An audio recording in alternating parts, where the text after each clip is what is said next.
Kenichi Yamada is a 35-year-old hardcore gamer who feels completely disappointed after beating a game that shuts down its servers. He complains about the game being garbage and actively searches the internet for a new challenge that will take him thousands of hours to complete. He stumbles upon a mysterious fantasy game promising endless gameplay and ultimate despair. Intrigued, he checks the difficulty settings and immediately skips easy and normal to select hell mode. The game warns him that leveling up will require 100 times more experience points than usual. This only makes him more excited. He browses the character classes and notices he can even pick a demon lord. However, his eyes land on the summoner class. It has an 8-star difficulty rating and forces the player to start as a lowly serf. Realizing the class is still in alpha testing, he decides it sounds like the perfect challenge and clicks yes to start the game. Instantly, a blinding light flashes from his monitors and his consciousness is pulled through a strange ethereal space. He briefly feels relaxed in the warm void before the space tightens around him. He wakes up crying in a rustic stone cabin. A woman with long blonde hair and a man with green hair happily hold him, revealing they are his new parents. Kenichi realizes he has been literally reincarnated into the game world as a baby. His new father, Rodan, decides to name him Alan. A year passes in his new life. Alan quickly figures out that the world uses Japanese as its common language, making it easy for him to understand everything around him. He learns that his parents are serfs living in a frontier village, which perfectly matches the starting conditions he selected for the summoner class. Rodan is a hard-working man who provides for the family. His mother, Teresa, is incredibly kind and caring. Despite enjoying the simple life of being fed and pampered, Alan is eager to test his new gaming abilities. Every night, after his parents go to sleep, he tries to open his status window. He spends an entire year attempting to activate his powers with no success. One night, after his mother tucks him into bed, he waits until the room is quiet and tries again. He reaches his hands into the air and demands his grimoire to appear. To his absolute shock, a massive black book materializes from a bright blue light and drops right onto his bed. The sudden flash wakes up his parents. They rush over to check on him. Alan quickly hides the book and pretends to be asleep. His parents assume he was just having a nightmare and go back to bed. Once the coast is clear, Alan summons the book again and opens it. The pages glow with sparkling stars and display his level 1 summoner stats. He sees that he has extremely low base stats, with only 4 health points and 2 magic points. His attack is 1, his endurance is 1, his agility is 2, his intelligence is 3, and his luck is 2. The book also lists his available skills as summon, create, and delete. He notices a message from Elmia, the god of creation. The message acts as an apology letter from the game administrator. It explains that his grimoire was delayed for a whole year because the summoner class is still in the testing phase and required extra paperwork. The administrator also clearly states that no class cancellations or changes are allowed. Alan brushes off the apology and focuses on his abilities. He sees that he can currently only use H-rank insects and beasts. Eager to try, he commands the book to summon an insect. Nothing happens. He repeatedly shouts the command, but the room remains empty. Realizing that the game provides no tutorials or guides, he figures he has to experiment. He deduces that he needs to use the Create skill before he can summon anything. He uses the Create skill for an insect. A black card featuring a grasshopper appears on the pages. The book confirms he has created 1 H-rank insect card. Excited by the progress, he prepares to summon the creature, but he notices his mother checking on him from the doorway. He quickly pretends to be asleep again and decides to save the summoning for the next day. The following afternoon, while his father is out chopping wood and his mother is washing clothes, Alan sits alone in his room and opens the grimoire. He uses the grasshopper card and shouts the summon command. The book erupts with crackling blue electricity and blinding white light. Dozens of glowing orbs fill the room, forcing Alan to shield his eyes. When the light fades, a massive green grasshopper stands on the wooden floor in front of him. Alan tries to give it basic commands, but the giant bug just stands there completely unresponsive. He checks the grimoire for more information and sees the creature's stats. He decides to name the grasshopper Denka. As he reads further, he discovers that having the summon active provides him with stat buffs. Denka gives him a 1-point increase in both endurance and agility. Alan checks his own status window and is thrilled to see his personal stats instantly go up. He cheers loudly, which alerts his mother. Teresa rushes into the room and screams in terror when she sees the giant bug. She immediately stomps on Denka, crushing the summon completely. Alan watches in horror as his first creation is destroyed, but he quickly recovers and continues experimenting. Over the next few days, he creates an H-rank beast card. He summons a small white mouse and names it Korosuke. Just like the grasshopper, the mouse is completely mindless, but it grants him different stat buffs. It increases his health and attack power. He also learns that his summons have special abilities, like the grasshopper's hop and the mouse's scurry, which they execute perfectly when commanded. Digging deeper into the system, Alan discovers a massive advantage. He can hold up to 10 summon cards for each creature type in his inventory. By stocking 10 mouse cards at once, he gains a massive 10-point boost to his attack stat. This single discovery makes him significantly stronger than any normal baby. He realizes that mastering these stat buffs is the key to dominating the world. However, he also remembers the brutal reality of Hell Mode. He needs 100 times more experience points to level up, which means his grind will be absolutely grueling. 10 months pass, and autumn arrives in the village. Rodin returns home one afternoon covered in blood. Teresia panics, but Rodin laughs and explains it is just monster blood from a successful hunt. Since the farming season is over, the village men spend the fall hunting monsters to survive the winter. Rodin reveals they took down a massive great boar. Alan gets excited and begs to see the monster. Rodin puts Alan on his shoulders and carries him out of the village to the hunting grounds. Along the way, Rodin points out a flock of albaharan birds flying across the sky. He explains that he named Alan after these birds because they represent true freedom, soaring wherever they want. Rodin admits Teresia hated the idea of naming their son after a monster, but he still hopes Alan will grow up to be free. They arrive at the forest clearing where the village men are butchering a gigantic brown boar with massive white tusks. Alan is amazed by the sheer size of the beast. They run into their neighbor, Gerda. Gerda is a large bearded man who is celebrating the successful hunt. He introduces himself to Alan. Gerda mentions that his own daughter, Krina, is the exact same age but nowhere near as well behaved. Alan asks about the boar's strength. Gerda explains that great boars are C-rank monsters and require at least 20 armed men to defeat. Alan uses this information to establish a benchmark for his own strength. He realizes he has a long way to go before he can fight monsters. When Alan turns 3 years old, his relentless grinding finally pays off. A notification appears in his grimoire stating that his summon and create skills have reached level 2. He excitedly opens his stat page and sees he has unlocked a new fusion skill, an expansion skill that doubles his card inventory, and a memo function that acts as a notebook. He immediately tries to use the fusion skill by combining 2 mouse cards. The grimoire flashes an error message stating he lacks the necessary magic points. He gets frustrated because his magic points are completely full, meaning his current maximum capacity is simply too low to use fusion. He curses the extreme difficulty of Hell Mode and decides to just create a new G-rank card instead.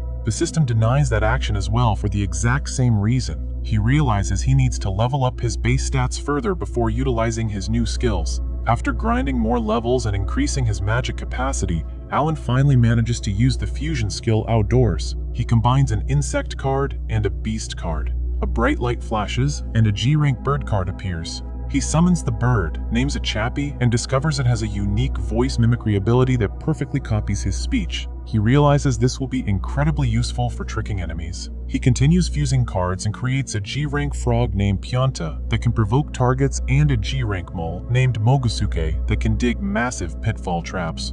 By mixing and matching these creatures, Alan builds a versatile team and learns exactly how to manipulate their buffs to maximize his own stats. He feels fully immersed in the hardcore gaming experience. However, his newfound power is quickly put to the test during his daily playdates with Krina. They play a game called Dueling Knights in a field using wooden swords. Despite Alan equipping all his agility buffs to increase his speed, Krina completely overpowers him. She lunges forward with incredible speed. She strikes his weapon so hard that his wooden sword shatters into pieces. Alan falls to the dirt ground. He is absolutely shocked that a 3-year-old girl is naturally stronger than his magically enhanced stats. He concludes that Krina is completely overpowered. Later that evening, Alan helps his pregnant mother carry harvested potatoes. During dinner around the hearth, Alan insists on helping with the heavy farm work to make things easier for his parents. Rodin immediately shoots the idea down. He explains that serf labor is brutal and grueling. He refuses to let his young son suffer through it before it becomes absolutely necessary. Rodin wants Alan to enjoy his freedom while he still can.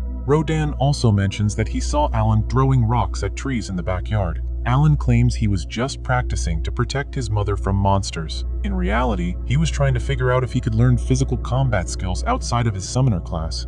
Rodin finds the excuse adorable and tells Alan to protect Krina as well. Teresia chimes in, saying she cannot wait for the appraisal ceremony. She explains that when children turn 5, they undergo a divine ceremony to determine their innate talents.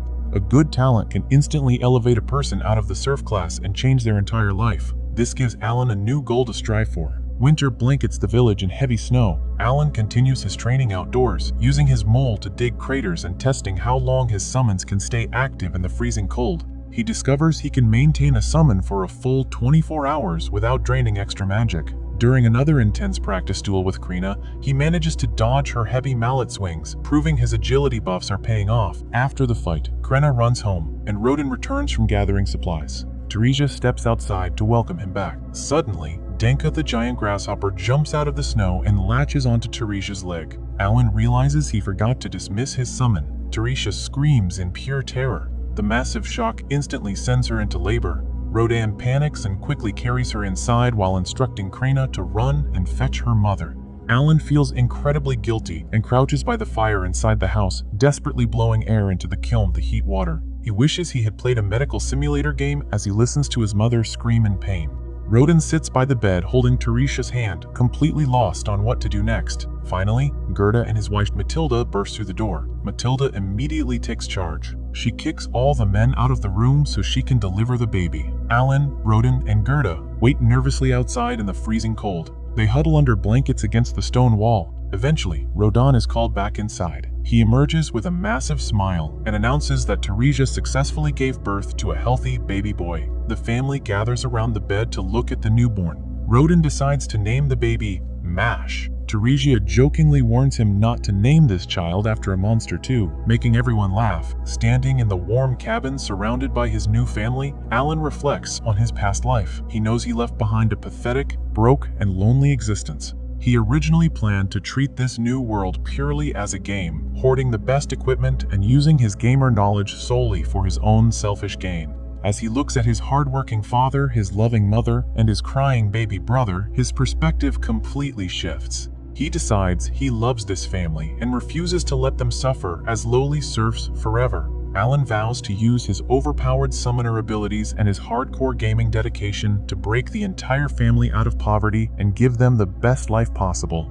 Rodin and Alan stand in a vast field of yellow crops under a clear blue sky. Alan asks his father about the appraisal ceremony. Rodin explains that it is a special event for everyone. He says that people from serfs to nobles must participate when they turn 5 years old. Rodin tells Alan that if he has a talent, he might be able to rise out of serfdom. He warns Alan that he has many rivals because many children are turning 5. Gerda calls out to them. He carries his pink-haired daughter Krina on his shoulders. Krina is the same age as Alan. They walk together down a dirt path towards the commoner village. Krina looks at the houses and expresses her amazement. Alan observes the village and notes the stone buildings. Krina declares that she wants to be appraised as a swordswoman so she can become a knight. Gerda laughs and wishes her luck. They arrive at a large brick church. The church has twin towers and green roofs. Many people gather in front of the entrance. Alan notices that the commoners are dressed much better than his family. A blonde woman comforts her nervous son in the crowd. A villager points out Alan and comments on his dark hair and dark eyes. The villager assumes Alan is a serf. Alan hears this and confirms to himself that he is a serf. Large wooden doors open to reveal 3 figures in white and purple hooded robes. The officials welcome the crowd. One official explains that Elmea, the god of creation, blesses everyone equally with opportunity. The official mentions that some heroes in their country trace their lineage back to serfdom.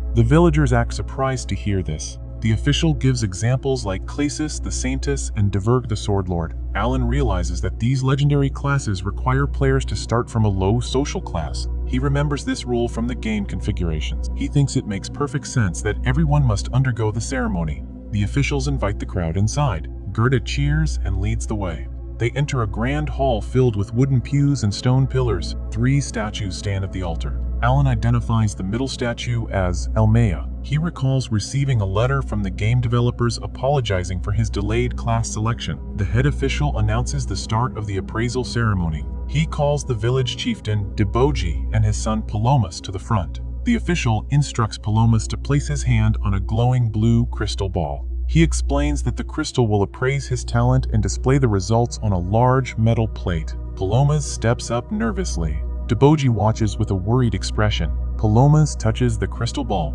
His stats appear on the black slab. The results show various letter ranks and reveal his talent as a merchant. Deboji shouts with joy and hugs his son. He is thrilled that Palomas has a talent. Alan observes the slab and realizes it looks exactly like the stat page in his grimoire. He notes that the attributes use letter ranks instead of numbers. He figures that having any talent is a cause for celebration since many people get nothing. The official calls the next boy. The boy touches the crystal and gets no talent. Another boy tries and receives a talent. The official calls a boy named Dogora. Dogora steps up and touches the crystal. The room fills with purple light. His results appear on the board. Dogora gets the axe user talent. He jumps up and celebrates with his father. The official notes that Dogora received an A rank in attack power. Alan deduces that higher stat ranks are locked behind having a specific talent. The official continues appraising people. Many receive no talent. Finally, the official calls Krina to the front. Krina runs up to the pedestal. She touches the glowing blue orb.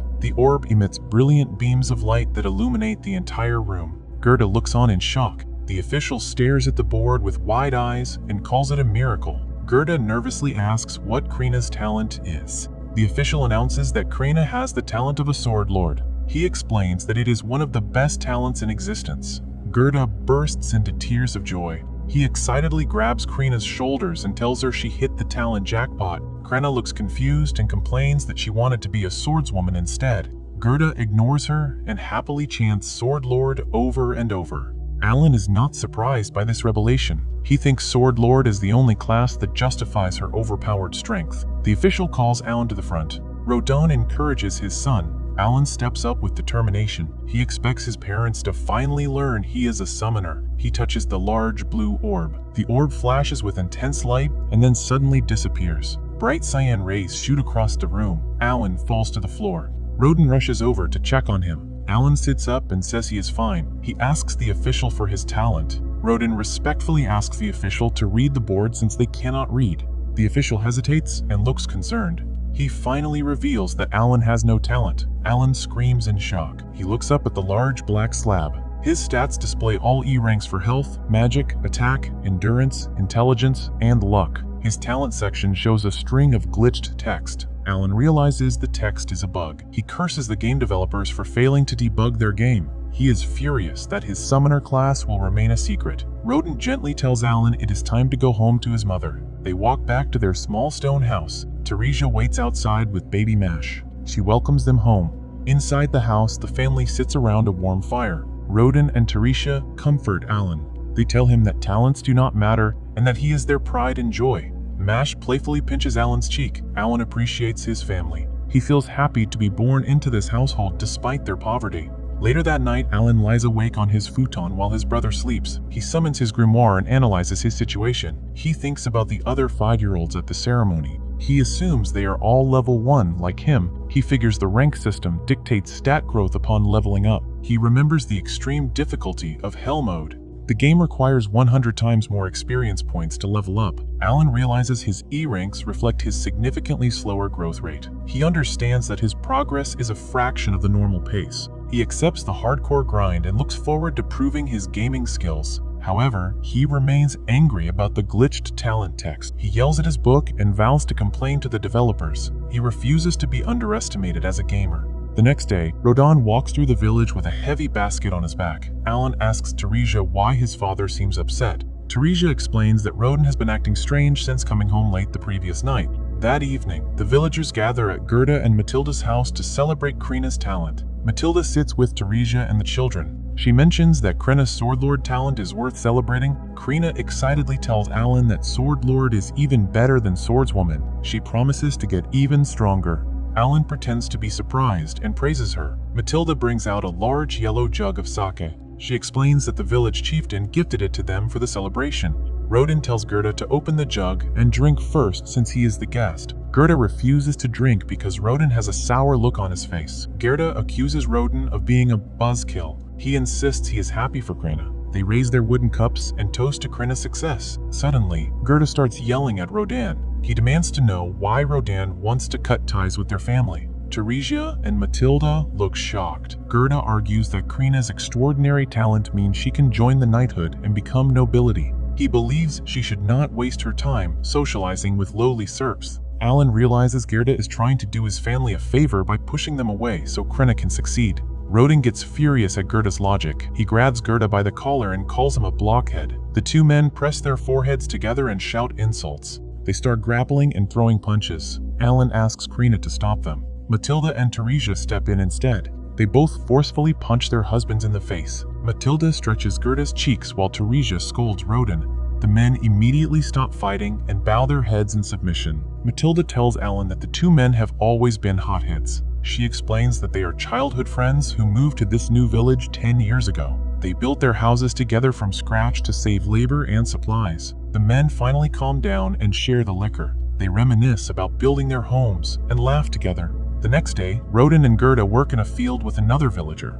They use long wooden poles to pry a tree stump from the ground. Another villager runs up and announces that the Order of Knights is coming to see Krena. Rodin drops his pole in surprise. Alan and Krena play fight with wooden swords near a fence. Dogora approaches Alan holding a spiked wooden club. Several villagers follow him. Dogora mocks Alan for having no talent and E-rank stats. He calls Alan a weakling. Krena steps between them and defends Alan. She prepares to fight Dogora. Gerda runs over and restrains Krena. He tells her to calm down. The village chief announces the arrival of the knights. Everyone scrambles to make way. A group of knights rides into the village on horseback. They wear red and white armor. The villagers cheer for the knights. Knight Captain Xenov leads the group. He is an older man with gray hair and a white goatee. He is accompanied by Vice Captain Leibrand. Deboji formally welcomes the knights. He calls Gerda and Krena to the front. Krena excitedly introduces herself as the Sword Lord. She addresses Xenov with respect. Alan watches from the crowd. He wonders if Krena will leave the village to become a knight. He feels a little sad about the idea. Xenov looks at Krena skeptically. He asks Gerda if this is a trick to fool the local baron. Gerda denies the accusation. He explains that Krena is only 5 years old and has never touched a real sword. Xenov ignores his pleas. He commands Vice Captain Leibrand to prepare for battle. Xenov explains that falsifying appraisal results is punishable by death. He orders Krena to fight Leibrand in a fencing duel to prove her talent. He threatens to execute her and her entire family if she refuses. Gerda begs for mercy. He cries out that his daughter's life is at stake. Alan is appalled by the knight's cruelty. Leibrand draws his glowing blue sword. Krena accepts the challenge without hesitation. She happily asks if she gets to use a real sword. Leibrand hands her a massive silver weapon. Gerda sweats in sheer panic. The villagers form a circle around the fighters in the town square. Krena raises her large sword high above her head. She declares herself a knight and challenges Leibrand. Leibrand accepts her challenge and introduces himself. He reveals his talent as a spear user, but fights with a sword for the duel. He swings his blade downward. Krena jumps into the air and meets his strike. Their swords clash with a bright flash of energy. The villagers watch in awe. Dogora is shocked that a 5-year-old can wield such a massive sword. Krena and Leibrand exchange rapid blows. Bright yellow sparks fly from their weapon. Alan notes that Krena's sword mastery skill is around level 5 from their daily playfighting. However, he worries that the adult knight has a massive advantage in base stats and experience. Leibrand lunges forward with incredible speed. Krena blocks his attack. They push against each other's blades. Krena steps firmly onto the wooden planks and holds her ground. She smiles with determination. Leibrand grits his teeth under the pressure. Suddenly, Krena activates an extra skill. A radiant green glow envelops her body. She swings her sword with explosive force. A massive burst of yellow light erupts in front of Leibrand. The sheer power of the attack sends Leibrand flying backward. He crashes through a wooden table and gets embedded into a stone wall. Several knights rush forward and pin Gerda to the ground to stop him from interfering. Krena falls from the broken wall and lands face down in the dirt. Xenov raises his arm and declares the duel over. He orders Krena to lower her weapon. Krena stands up and looks around in surprise. She realizes the fight is already finished. She cheerfully thanks Leibrand for the match and calls him a strong grandpa. Leibrand feels depressed about being called old, since he is only 24. The crowd of commoners erupts into massive cheers. They celebrate Krena defeating the vice captain. Gerda breaks free and hugs Krena tightly. He cries tears of joy because she survived. Xenov approaches Gerda. He admits there is no refuting Krena's talent. He apologizes for his boorish behavior and the harsh trial. He commends Gerda for raising a true sword lord. Xenoph invites Gerda to discuss Krena's future and allows him to bring his friends for comfort. They all head to the village chief's house for a feast. Gerda, Rodin, Krena, Alan, and Dagora sit around a large dining table filled with food. Xenoph formally introduces himself as the captain of the knights. He explains that his lord sent him to verify the sword lord rumor. Xenoph tells Deboji that the village will now be named Krena Village to honor her talent. Deboji enthusiastically accepts the Baron's decision. Xenoph explains his harsh methods. He reveals that a noble recently lied about having a sword lord in their family. The kingdom now thoroughly verifies all extraordinary talents to prevent fraud. Xenoph apologizes to Gerda again for putting Krena through the ordeal. He tells Gerda that Krena can attend the academy when she turns 12. He says she will eventually serve directly under the royal family. Alan finds this information fascinating. He wonders if anyone can become a knight by attending the academy. Dagora's father boasts about Dagora's axe user talent. Xenoph encourages Dagora to study hard and earn admission into the academy. Dagora promises to do his best. He then tells Alan that he needs to study with them. Dagora quickly changes his mind and insults Alan's intelligence. Krena angrily defends Alan and calls Dagora a dummy. Alan finds it amusing that 5-year-olds are arguing over him. He reminds himself that he is mentally 40 years old. Xenoph notices Alan's dark hair and dark eyes. He asks Rodin about the boy. Rodin introduces Alan as his son. Xenoph suddenly recognizes Rodin's name. He asks if he is Rodin the boar hunter. Rodin confirms his identity. Xenoph immediately apologizes for not recognizing him earlier. He pays proper respect to Rodin and calls him a village legend. Xenoph reveals that the Baron absolutely loves the great boar meat that Rodin hunts every winter. He praises Rodin for taking on the most dangerous role in the hunts and calls him a true hero. Alan smiles proudly. He realizes his father is a superstar even among the nobility. Later that evening, Rodin, Alan, and Krena walk home through the forest. The sky turns golden with the setting sun. Rodin carries Krena on his shoulders. He tells Alan that Krena might become a legendary hero someday. He expresses his pride in being recognized by the nobles despite being a serf. Rodin encourages Alan to keep working hard and promises they will strut their stuff with pride. He tells Alan that he will do great things because he carries his genes. Alan agrees with his father. He knows his hardcore gaming skills will lead him to greatness. Alan pulls out 2 pink slime creatures from his tunic. He reveals he created them as gifts for his mother and brother. Rodin laughs out loud. He shows Alan 2 identical slime creatures he also procured for the family. They laugh together and continue their walk home under the starry night sky. Alan checks his status screen and sees that his summon skill has reached level 3 and his grimoire expansion has reached level 2. He unlocks a new ability called Enhance and wonders if he can finally make his summoned creatures stronger. He gets very hyped because he also unlocks F-rank creatures and his card inventory increases from 20 slots to 30 slots. This expansion means he can equip more stat buffs to his own body.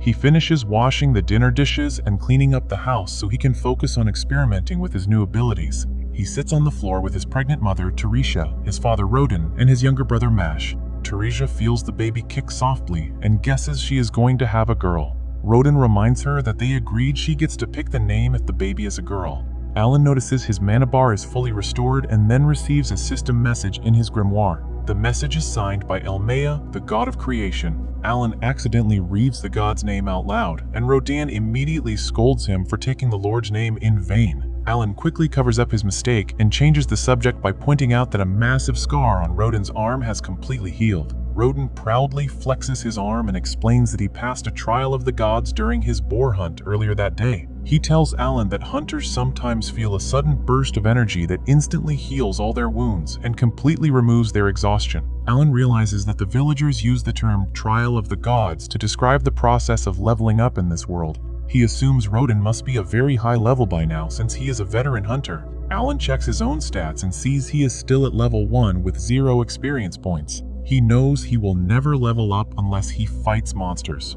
He also knows that serfs are strictly forbidden from leaving the village without permission unless they are on an official hunt. He asks Rodin if he can join the hunting party, but Rodin sternly refuses and tells him that hunting is incredibly dangerous and often costs lives. Later that night, Alan checks his grimoire while everyone else is fast asleep under their blankets. He sees that the developers finally fixed the glitched text on his status page and sent a message apologizing for the delay. He reads the update and confirms his talent is truly a summoner. He is very happy to see he has an S rank for both mana and intelligence, which perfectly suits his magical class. He figures out that the E ranks in his physical stats are simply due to the extremely slow progression of the Hell mode difficulty he selected before reincarnating. He decides to start experimenting with his new enhanced skill right away. He selects a card for his grasshopper summon named Denka and applies the enhance skill. He notes that the skill boosts the creature's endurance and agility by 1 point each, exactly matching the buffs the card provides to him.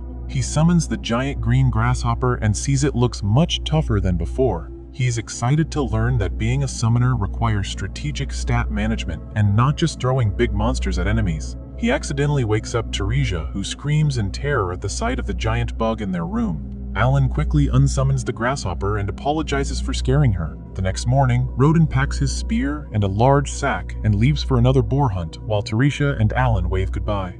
Alan finishes hanging up the laundry outside and goes back to testing his card fusions. He tries to combine an insect card and a beast card, but the fusion fails and he gets nothing. He then tries combining an insect card with a bird card. The two cards merge in a flash of bright blue light and create a brand new Grass F card. Alan is confused as to how a plant counts as a creature, but he is overjoyed when he sees the card's stats. The grass card gives him a +5 bonus to his mana and his luck. He celebrates wildly because a mana buff allows him to perform more actions every single day, which will significantly speed up his grinding process. He summons the new creature to see what it can do. The summon turns out to be a small red apple with tiny vine limbs and a single green leaf. Alan names the creature Appo and checks its abilities. He sees Appo has a special skill called Aroma. He orders Appo to use the skill, and the little apple burrows deep into the dirt. A pink mist rises from the ground, and a tiny green sapling sprouts up in the yard. Alan feels completely underwhelmed and thinks the skill is just a useless gardening trick. Teresia walks by carrying mash and comments on how nice the new sapling smells. Alan agrees but secretly wonders if the creature has any actual combat value. Later in the day, Alan spars with Krina using wooden practice swords in the yard. Krina lunges at him with incredible speed and strikes him down effortlessly. Alan slides across the dirt and grits his teeth in frustration because he still cannot compete with her ridiculous sword lord strength. Krina compliments him and says he feels a bit tougher than before. Alan knows this is true because his sword mastery skill recently reached level 3, and his expanded card inventory allows him to equip more endurance and attack buffs. He wonders if Appo's Aroma skill can provide combat boosts, but then he remembers his wolf summon Fido has an actual attack skill called Chomp. He really wants to test the wolf's attack, but decides it is too dangerous to use on a human sparring partner. He changes activities and starts throwing round gray stones into a hollowed-out tree trunk to practice his throwing skill. He throws thousands of stones, but his skill level never increases. Mash sits nearby on the dirt path and complains loudly about being bored. Alan apologizes and tells him to wait just a little longer. Alan feels frustrated that he has to balance babysitting, helping his pregnant mother, and grinding his extremely slow skills. He decides the throwing practice is a waste of time and plans to focus solely on his summoning abilities instead. As he prepares to leave, he notices that the sapling Appo planted has grown into a small row of bushes. He realizes that Appo's Aroma skill actually shortens his natural mana recovery time from 6 hours to 5 hours. This small improvement means he can cycle his summons more often and gain experience faster. That night, a severe rainstorm hits the village. Rodin does not come home on time, and Teresia starts to worry. Suddenly, a group of hunters shouts from the darkness outside. They carry Rodin into the house on a wooden stretcher. Rodin is completely unconscious, covered in severe purple bruises and bleeding heavily from a massive starburst-shaped wound on his chest. Teresia and Alan are horrified by his condition. The hunters explain that Rodin took a direct hit from a boar fang to his stomach. They managed to save his life by cauterizing the wound and giving him a very rare healing herb. The hunters bought the expensive herb using the gold coins the night captain gave them as an apology for testing Krina. One of the hunters, named Gerda, punches a wooden post in anger and screams that the commoners are entirely to blame for Rodin's injuries. Mash starts crying hysterically from all the shouting, so Alan gently leads his little brother into another room to comfort him. The next day, Gerda explains the full story to Teresia and Alan. The village chieftain ordered the hunters to let a group of commoners join the boar hunt because the commoners wanted a share of the valuable meat. The hunters gave the commoners the easiest job of simply holding the boar's attention while the veterans prepared a trap. However, when the massive monster burst out of the trees, the commoners panicked completely. They abandoned the strategy and ran for their lives. The boar charged straight at the fleeing commoners, and Rodin had to throw himself in front of the beast to save them. The boar impaled Rodin, but the other hunters managed to kill the monster right after. Gerda promises to bring Rodin's share of the meat and tells the family to stay strong. Alan feels immense guilt. He realizes he has been treating this world like a video game and focusing only on his personal stats while his father risked his life for their survival. He decides to stop worrying about his own power and focus entirely on protecting his family. When Rodin eventually wakes up, Gerda visits and brings a massive bundle of fresh meat wrapped in leaves. Gerda assures Rodin that the other villagers will ensure his family has enough food to survive the winter. Rodin thanks him but admits he is still in very bad shape. Alan confidently tells his father to rest and promises to take over all the heavy labor. He goes to the village well and uses the crank to pull up water. He fills 2 massive wooden buckets and lifts them using a wooden yoke across his shoulders. He easily carries the heavy load through the village. Gerda and the other villagers watch in absolute shock at his physical strength. Alan explains to himself that he swapped out all of his magical buffs for pure physical stats so he can easily handle adult chores. He knows that drawing a little attention will not matter since the village already has a famous prodigy like Krana. Later, Alan goes to the fields to help Gerda harvest sweet potatoes. Gerda shows him how to pull the roots, and Alan effortlessly rips a massive chain of potatoes right out of the soil with one hand. Gerda is amazed and notes that Alan is even stronger than he expected. While they work, the young commoner who ruined the hunt comes to the house. He bows deeply and apologizes to Rodin and Teresia, offering a basket of fresh red fruit as a peace offering. Rodin accepts the apology without any hesitation and gently tells the young man to be more careful next time. Alan is astounded by his father's extreme kindness and forgiveness. He knows his family still needs more food to survive the winter, so he decides to take matters into his own hands. He goes to a distant field filled with tall yellow flowers and summons several of his F-rank insect creatures. The creatures look like large yellow grasshoppers. Alan uses his stick to clear the area and then uses the insects to catch several colorful frogs wearing tiny golden crowns. He sets up wicker baskets propped up by sticks and ties ropes to them to create simple traps. He places the frogs under the baskets and hides in the tall grass. He plans to use the frogs to lure ducks or wild birds so he can catch enough meat for the winter. He waits patiently until a shadow falls over the field. A massive white bird with purple wings and a bright red crest lands right on top of his traps. The bird easily crushes the baskets and begins eating the frogs. Alan recognizes the creature as an alba heron, a dangerous B-rank monster. He remembers that his parents named him after this exact bird. He knows he should run away, but he checks his stats and sees his enhanced skill is now level 2. He has fully buffed all his summoned creatures and equipped his best physical stats. He decides to fight the giant bird to gain experience points and secure food for his family. He draws his wooden practice sword and charges blindly through the tall grass. He leaps into the air and strikes the alba heron with all his might. The bird easily deflects the blow and kicks Alan in the face with its massive yellow talon. Alan crashes into the dirt but quickly recovers. He summons a full pack of Fido wolves and orders them to attack. The gray and white wolves lunge at the bird and bite into its neck and wings. The alba heron screeches and unleashes a powerful blast of blue energy that instantly obliterates the entire wolf pack. Alan screams in anger and charges again, swinging his wooden sword directly at the bird. The weapon shatters into pieces against the bird's tough feathers.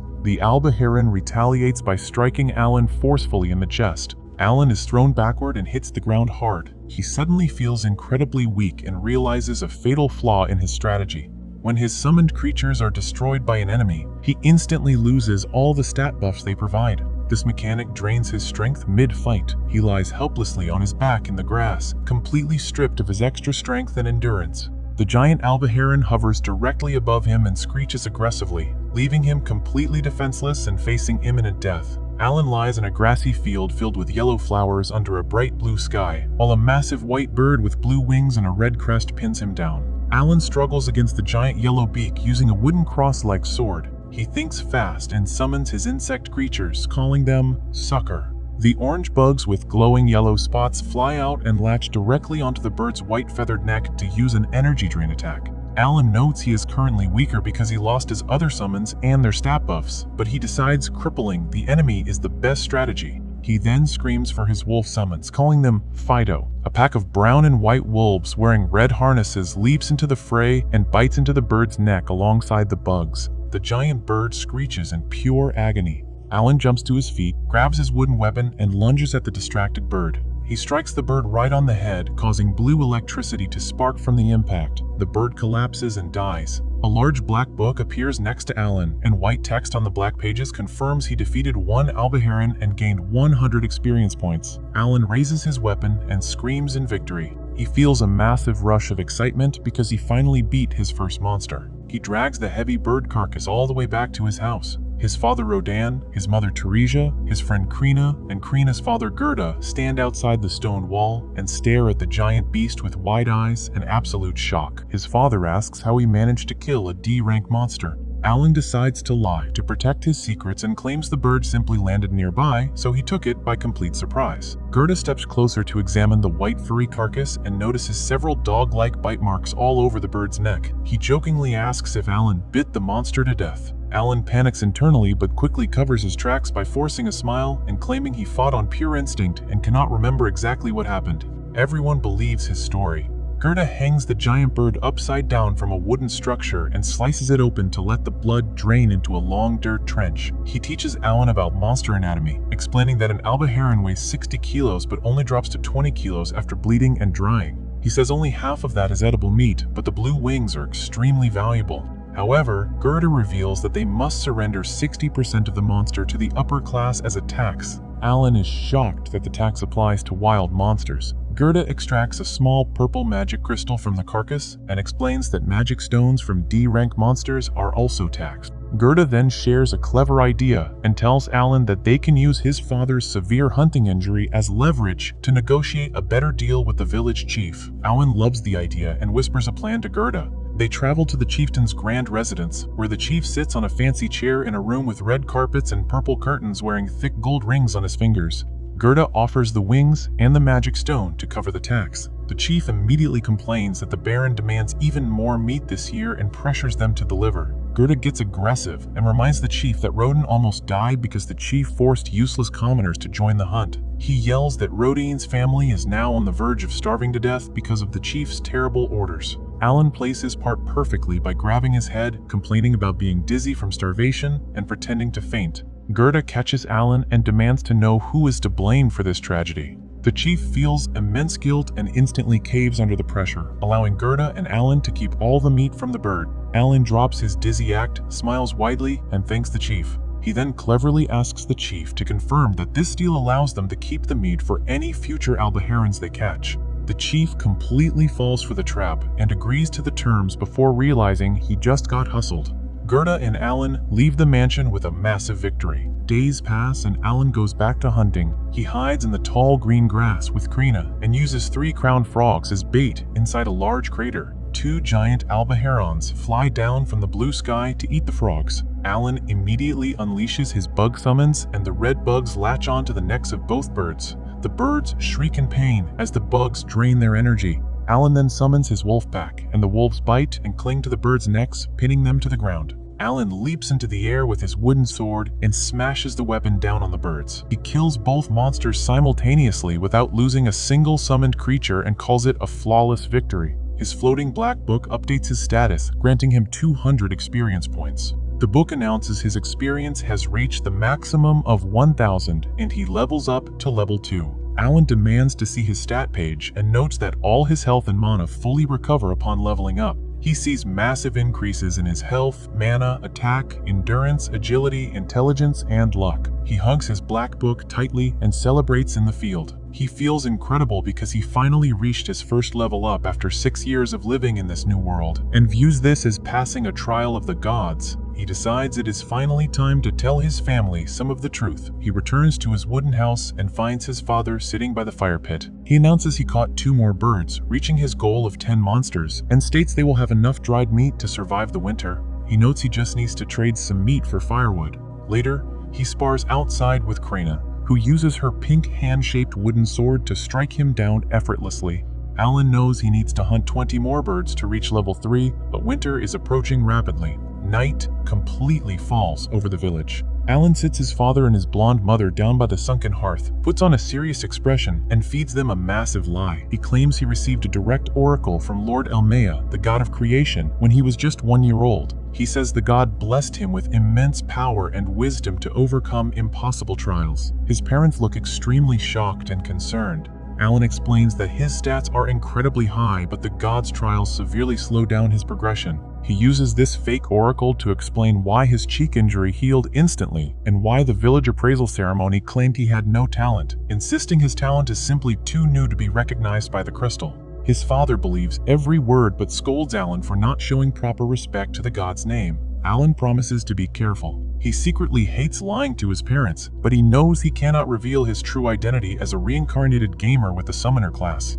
His mother bursts into tears and pulls him into a tight hug, realizing Alan has been fighting giant monsters completely alone just to complete the god's trials. Alan promises to face the trials head-on and prove his worth. His father tells him to ask for help if he ever runs into trouble, and asks Alan to keep this oracle a secret from the rest of the village to avoid being labeled a false prophet. However, his father asks permission to tell Gerda the truth to brag about Alan because Gerda always brags about Krina being a sword lord. Alan easily agrees. Time passes and winter covers the village in deep snow. Alan is now 6 years old. He walks through the snowy stone streets with Gerda to trade supplies while carrying massive green backpacks filled with meat. Gerda explains the economic differences between serfs and commoners, stating the 60% monster tax does not apply to commoners. Instead, commoners pay a head tax of 3 gold coins per adult and 1 gold coin per child every year. Alan asks if a serf can become a commoner, and Gerda explains that a family can buy commoner status by paying a tribute of 10 gold coins per person.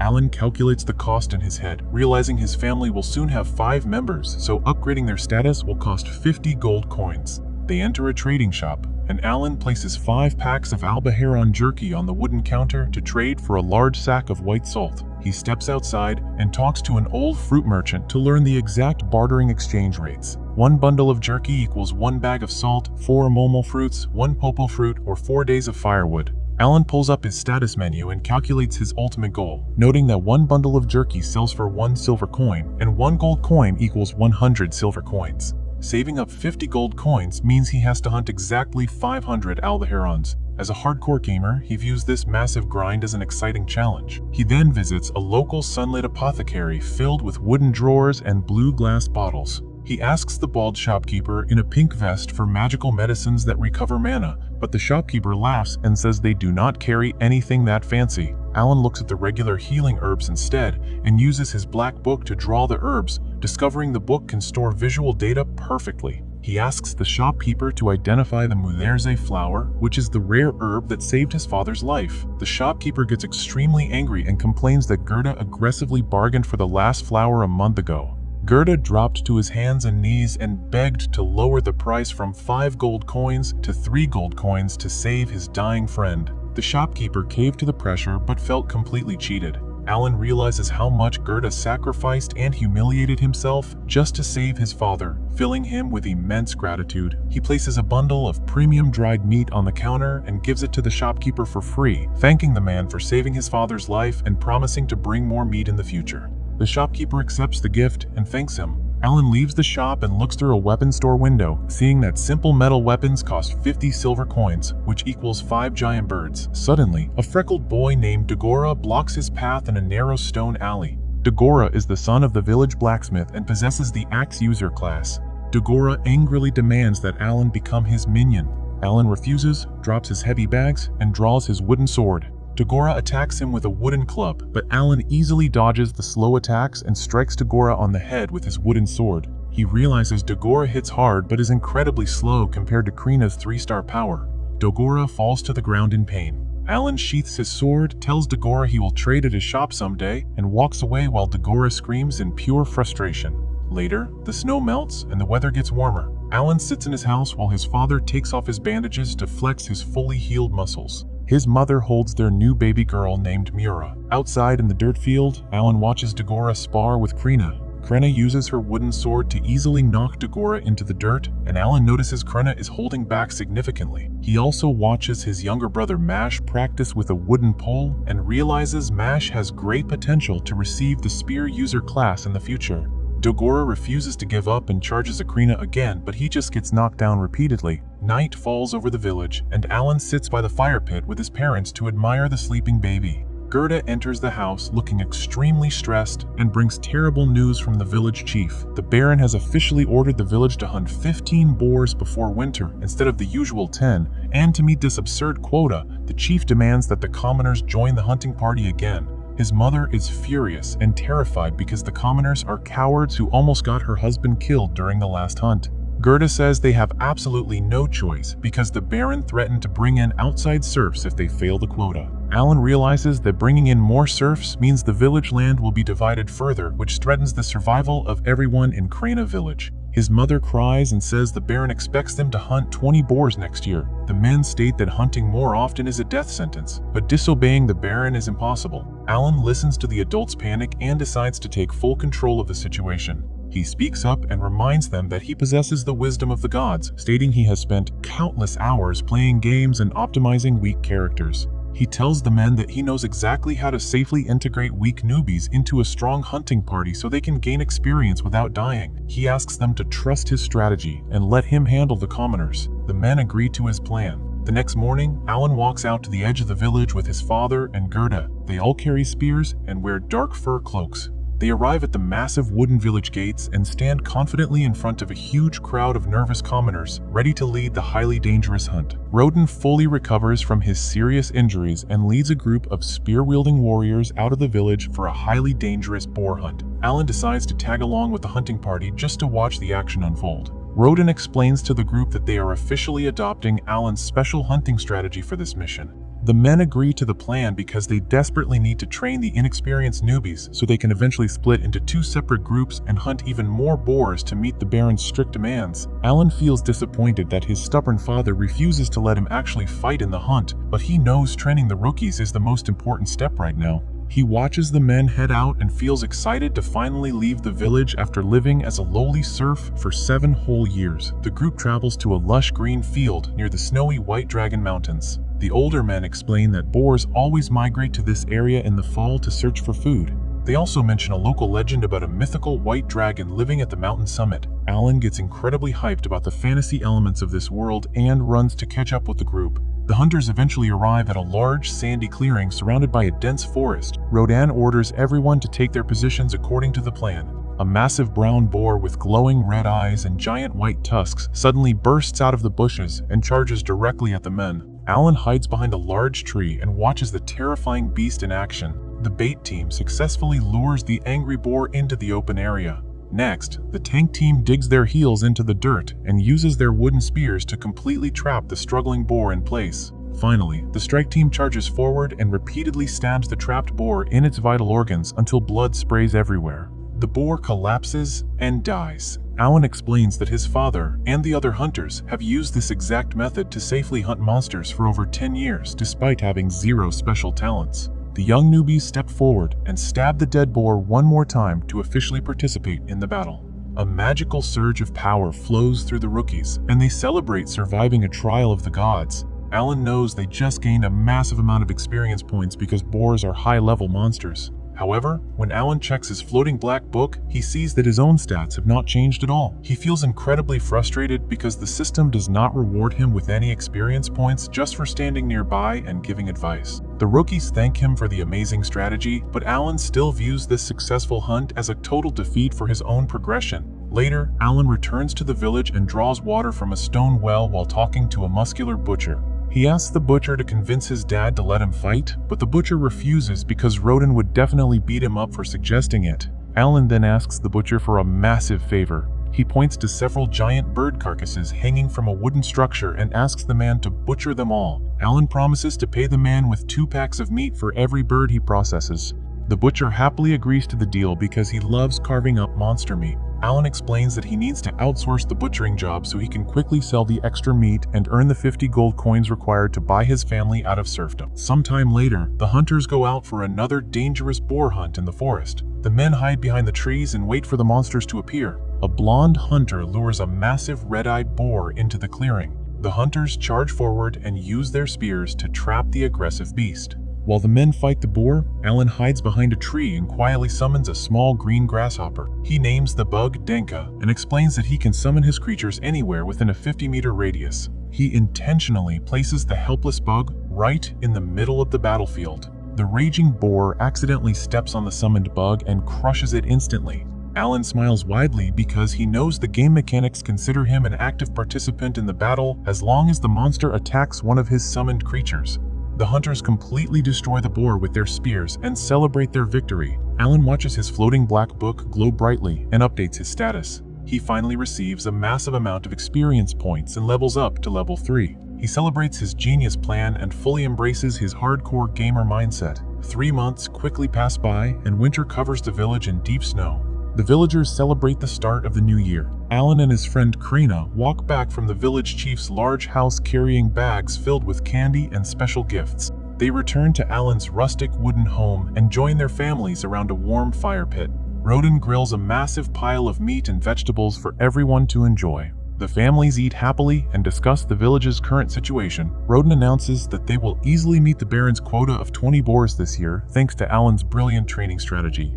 Alan suddenly pulls out a special yellow jug filled with expensive liquor that the chief gave him. Roden and Krina's father Gerda immediately stare at the jug with intense desire because they love drinking. Alan uses the liquor to bait the 2 grown men into a trap. He tells them they can have the expensive booze if they manage to beat him in a contest. The men eagerly accept the challenge. Alan then reveals his terms and demands that they let him use a spear in the upcoming boar hunts if he wins. The men realize they walked right into a trap, but they refuse to back down from the challenge. They all agree to settle the bet with a simple arm wrestling match. Gerda steps up to the table first and promises not to hold back. Alan secretly opens his stat book and uses all of his stored Fido cards to heavily buff his own attack power. He confidently places his bandaged arm on the table and locks hands with the massive man. Krina acts as the referee and starts the match. Gerda flexes his huge muscles and tries to slam Alan's arm down, but he suddenly realizes the young boy is incredibly strong. Gerda starts sweating heavily and completely panics as Alan effortlessly overpowers him.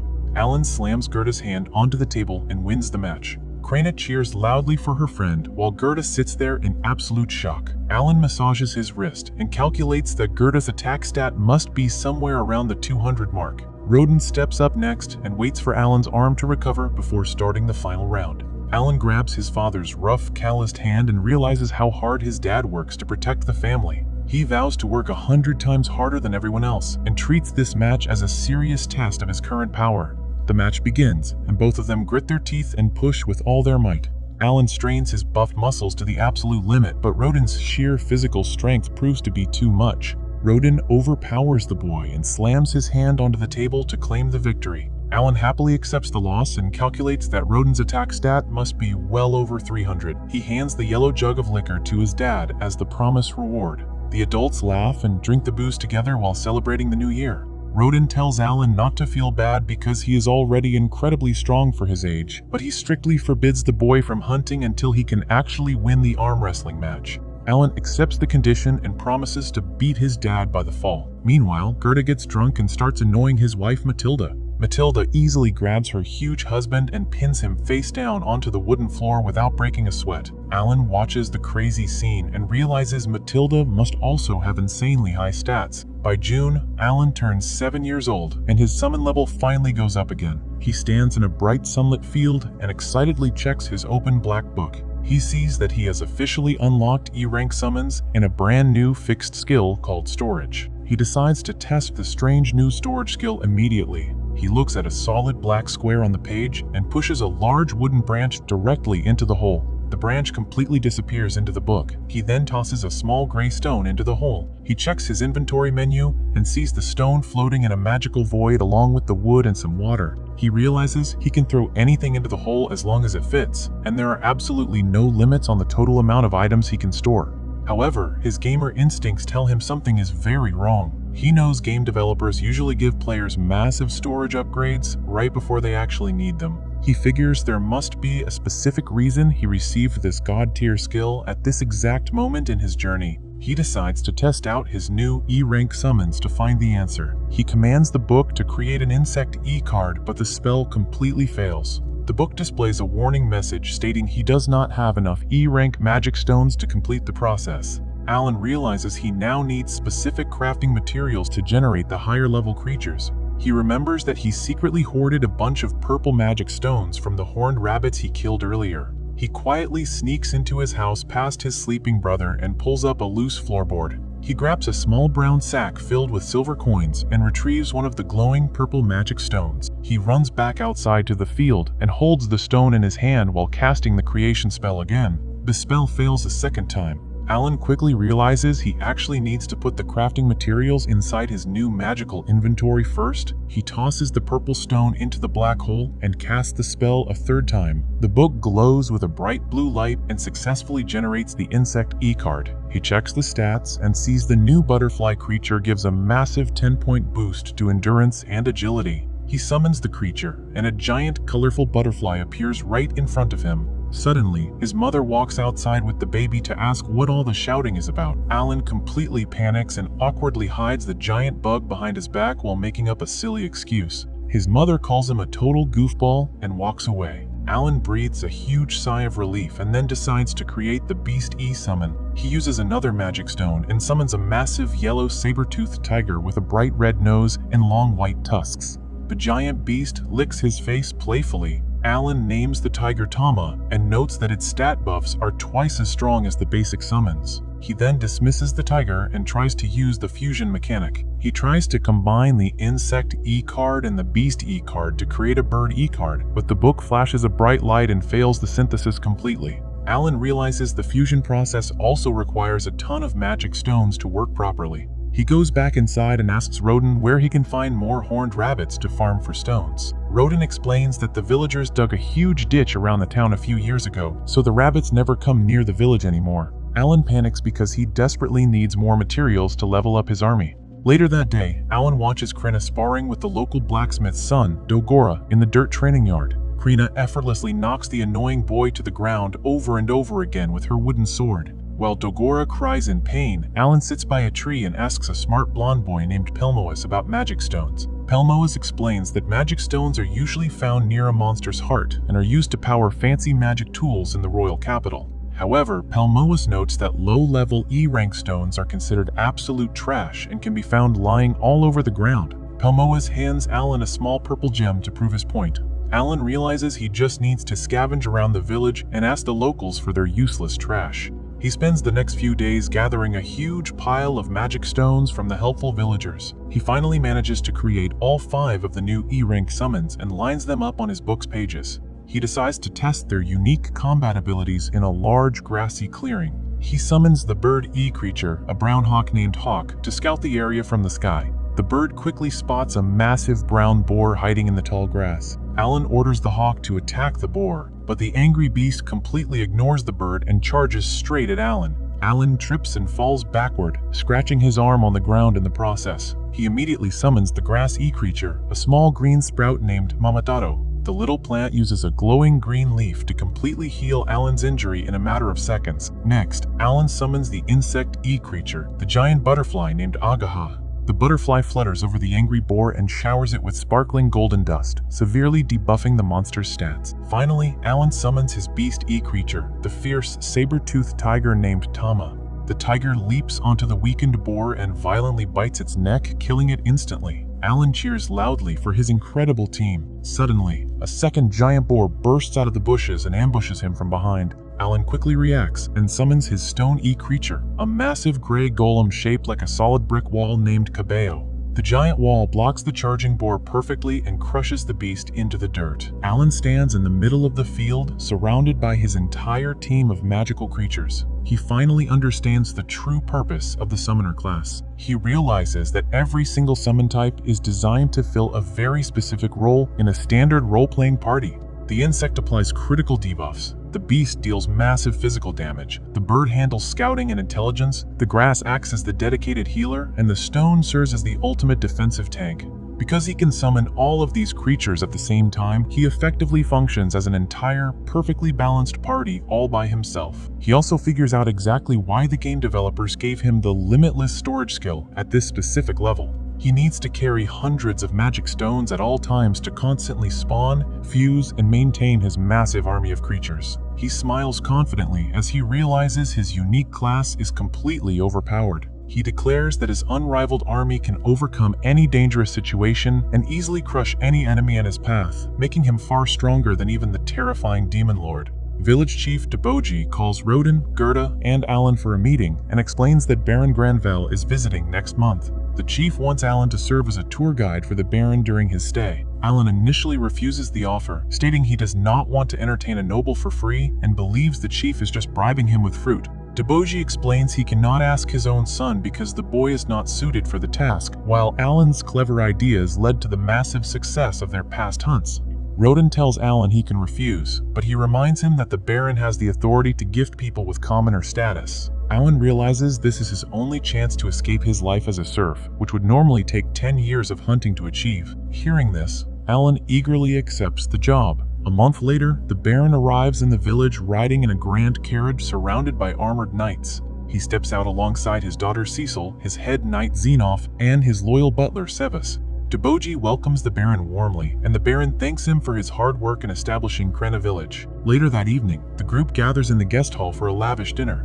The Baron apologizes for demanding 20 boars this year, explaining he could not refuse a direct order from the king after another noble brought up the successful hunts at court. They begin to eat, and Cecil is absolutely amazed by the delicious meat. Alan steps forward and explains that the dish is made from a fresh aldeheron hunted just yesterday. He lists the ingredients, noting it uses breast meat, thigh meat, and liver flavored with herbs. Xenoph recognizes Alan's black hair and eyes, realizing he is Roden's son. He praises Alan for his excellent manners and asks if his family has a background in the knighthood. Deboji clarifies that Alan actually comes from a family of lowly serfs. Hearing this, Cecil throws a massive fit. She slams her hands on the table and screams at the chief for allowing a filthy serf into the guest hall. The Baron quickly scolds his daughter, reminding her that serfs are fair members of their fiefdom and should never be treated like animals. Cecil immediately apologizes. Xenoph then changes the subject and tells Alan he expects him to explain the finer details of the hunt tomorrow. Xenoph mentions that wrangling 20 boars in 1 year is a very steep goal and states that if the serfs prove too weak to handle it, his fully trained knights will take over the hunts.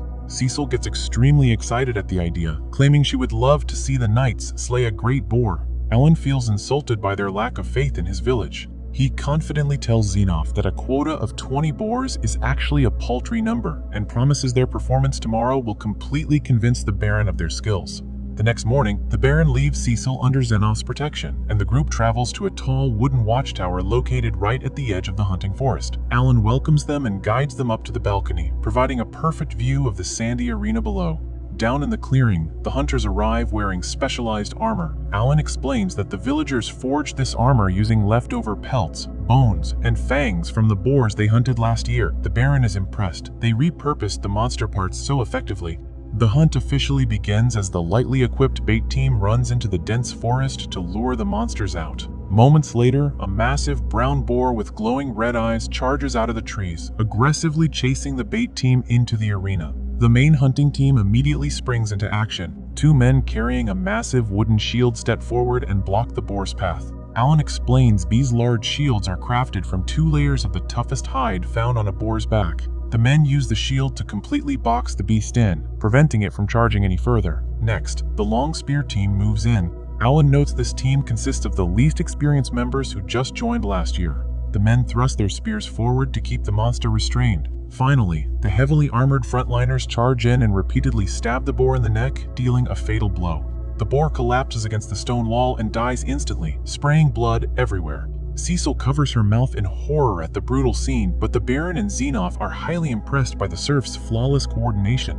Just as the hunters celebrate their clean victory, 2 more bait members run out of the forest screaming in panic. They are being chased by 3 massive boars at the same time. Xenoph immediately panics and orders his knight to prepare for battle, believing the serfs are doomed. Alan calmly tells the knight to wait and assures them the hunting team is fully trained to handle these exact emergencies. Down in the arena, the hunters stick to their training and split into 2 separate groups. They use multiple shield walls to corral the charging boars and push them back. Alan explains that for the past 10 years, the serfs struggled to hunt efficiently due to their lack of proper armor. Because 60% of their meat is taken as a tax, they had very little left to trade for better equipment. However, by mastering this highly efficient shield wall strategy, they managed to create enough leeway to slowly upgrade their gear. The hunters prove his point by flawlessly trapping and killing all 3 boars without taking a single casualty. The hunters celebrate their incredible victory and load the dead boars onto wooden frames to transport them back to the village. The Baron tells Alan his men are truly exceptional warriors. Alan proudly announces they have already hunted 10 boars this year, meaning they will easily meet the quota by next month. The Baron is thrilled to hear this and realizes his knights will not be needed. Seeing the Baron in a good mood, Alan asks for 2 special favors on behalf of the village. First, he asks for permission to construct 2 more shield walls so they can hunt even more efficiently next year. The Baron agrees immediately. Second, Alan asks for permission to trade their surplus boar meat for imported liquor. The Baron is confused by the request for alcohol. Alan explains that as the hunters kill more boars, the sudden abundance of meat will eventually cause its value to plummet. By trading the meat for imported liquor instead, they can completely prevent a market crash in the village. Xenoph points out that giving the hunters liquor will keep their morale high, which is essential since they risk their lives every single day. The Baron realizes the request is incredibly logical and grants them full permission to trade for liquor. He praises Alan for doing a splendid job as a guide. After the hunt concludes, the group prepares to head back. Cecil glares at Alan and acts incredibly snobby. She tells him he was just lucky to get any praise from her father and warns him not to let it go to his head. She climbs onto her horse and rides away with her butler. Alan rolls his eyes and thinks she is just a spoiled city girl. Later that day, the Baron holds an official audience with Rodan, Gerda, and Alan inside a grand room with red curtains. The Baron praises their amazing hunting skills and declares their accomplishments deserve to be rewarded. To their absolute shock, the Baron officially elevates Rodan, Gerda, and their entire families to commoner status. Alan celebrates wildly, throwing his fists in the air and cheering. He realizes that as a commoner, he is finally free to leave the village limits. He instantly plans to travel to the White Dragon Mountains to hunt legendary dragons and level up his character. The Baron then announces he will grant the same commoner status to any serf who has participated in the boar hunts for over 10 years. He orders Rodan to compile a list of eligible hunters. The Baron then mentions the king wants to promote Krenna village as a shining example for the rest of the kingdom, asking to hear the full history of how the boar hunts originally started. Rodan looks down sadly, so Gerda steps up and tells the story in his place. He explains that 13 years ago, about 100 serfs relocated to this area to help develop the land. After 6 months of grueling work, fall arrived, and a massive great boar suddenly attacked the village. The beast devoured all the wheat and potatoes they had saved for the winter. Because the serfs had already left their old homes, they had nowhere else to go and faced starvation. In that desperate moment, Rodan stepped up and proposed they hunt the boar for its meat. Back then, they had no armor or hunting knowledge. All the men banded together and fought the beast using only pickaxes and farming hoes. They somehow managed to kill the boar and even survived a trial of the gods, which healed their injuries. However, Rodan's closest friend was killed during the brutal battle. Gerda explains that Rodan still blames himself for his friend's death to this very day. The Baron listens intently and tells Rodan he should be incredibly proud of his actions, stating the village would have never survived without his bravery. To honor that past heroism, the Baron offers Rodan one more special reward and tells him to ask for whatever he wishes. Alan smiles and expects his dad to ask for more liquor. However, Rodan completely blindsides him. Rodan humbly asks the Baron to allow Alan to work at his noble estate, promising the boy's clever mind will make him a valuable asset. Alan internally panics and screams. He realizes that working at a noble estate will completely strip away his freedom and ruin his plans to hunt dragons. He desperately tries to think of an excuse to get out of the situation. The Baron thinks the offer over and agrees Alan is quite clever. However, the Baron decides a simple hallboy position is not enough. He officially appoints Alan as the manservant of the Granville family. Cecil, sitting next to her father, screams in absolute shock. She throws a massive tantrum, yelling that the idea of having a dirty serf living in her house makes her sick to her stomach. The butler calmly reminds her that Alan is officially a commoner now, but she remains furious. Meanwhile, Alan is sweating bullets and trying to find a way to reject the offer politely. Before he can say anything, Rodan places a heavy hand on his shoulder. Alan looks up and sees his father crying tears of joy, genuinely believing he just secured a bright future for his son. Seeing his dad so happy, Alan realizes he is completely trapped. He forces a smile and accepts the position as the Baron's manservant. A few days later, the time comes for Alan to leave the village.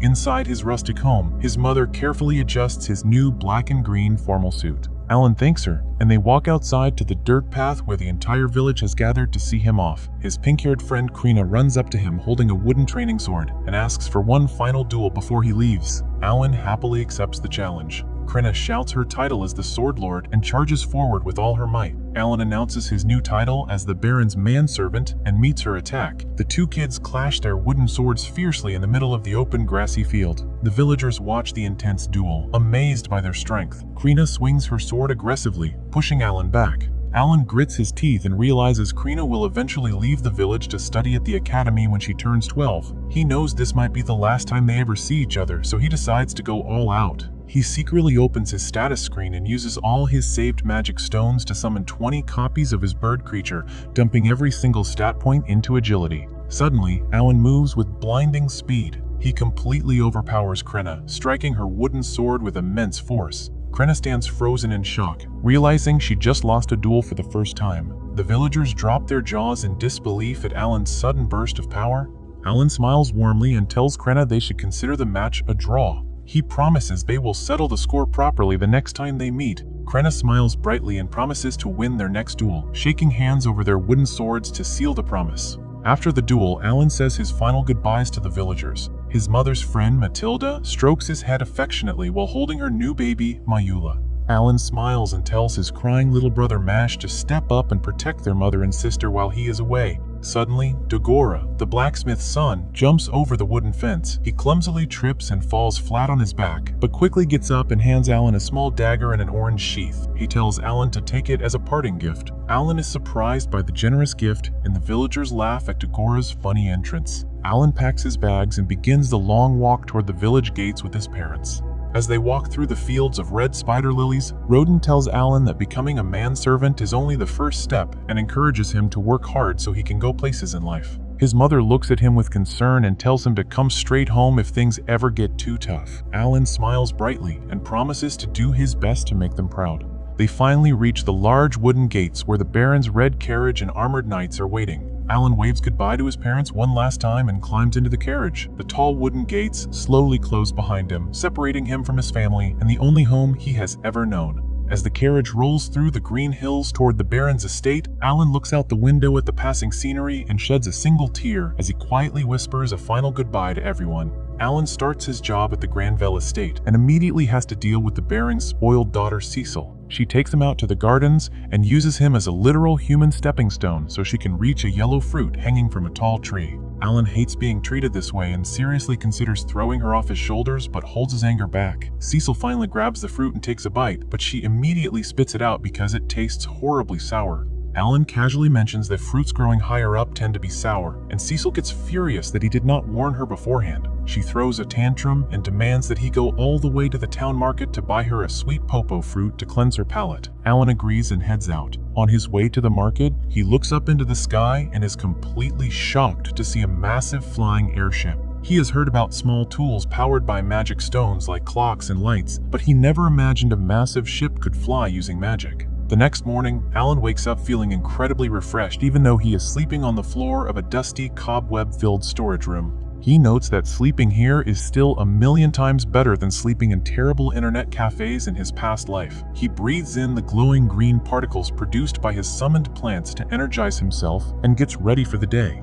He heads to the dining hall to eat a simple breakfast of soup and bread with the other servants. The head servant Rickle greets him and asks how he is getting along with Cecil. Alan admits it is a bit rough, and Rickle sympathizes with him, noting that being a manservant is a tough job. Alan asks Rickle about the difference between a manservant and a regular hall boy. Rickle explains the strict hierarchy of the estate. The senior staff includes the butler, the housekeeper, the valet, the lady-in-waiting, and the head chef. The lower ranks consist of the coachman, the cook, the gardener, the housemaid, and the manservant. Rickle points out that all of these roles are formally considered part of the noble family itself, whereas a hallboy is just an occasional helper with no real status. Hearing this, Alan is stunned. He suddenly realizes that this is exactly why his father cried tears of absolute joy when the Baron offered him the job.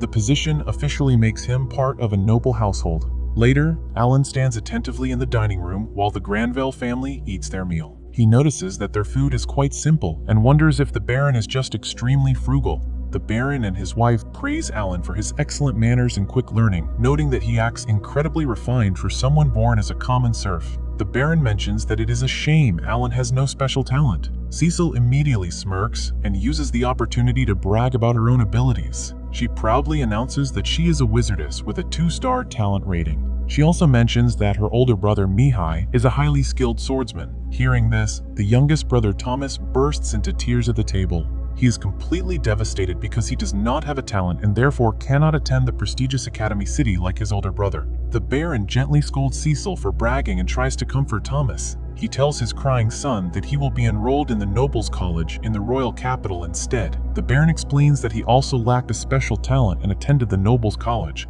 which is exactly where he met his wife and started their family. This cheers Thomas up a bit, and Cecil apologizes for making him cry. When Alan gets his afternoon off, he excitedly heads straight into the bustling town. He is amazed by the cobblestone streets and stone buildings, which look completely different from his rustic home village. He immediately searches for the Adventurers Guild and finds a large building decorated with weapon banners. He runs inside and walks right up to the receptionist counter. He asks the ginger-haired woman if he can register as an adventurer. She asks his age, and when he says he is 8, she gently rejects him, explaining that the minimum age to register is 12. Alan is devastated because he took the manservant job specifically to gain his freedom to hunt monsters. However, he refuses to give up and decides to gather information instead. He walks over to the large wooden bounty board and studies the monster posters. He sees bounties for D-rank goblins, horned rabbits, and big toads, as well as C-rank orcs and armored ants that pay 3 silver coins. A tall, muscular warrior with blue hair and facial scars named Raven notices Alan staring at the board and tells him the guild is not a playground.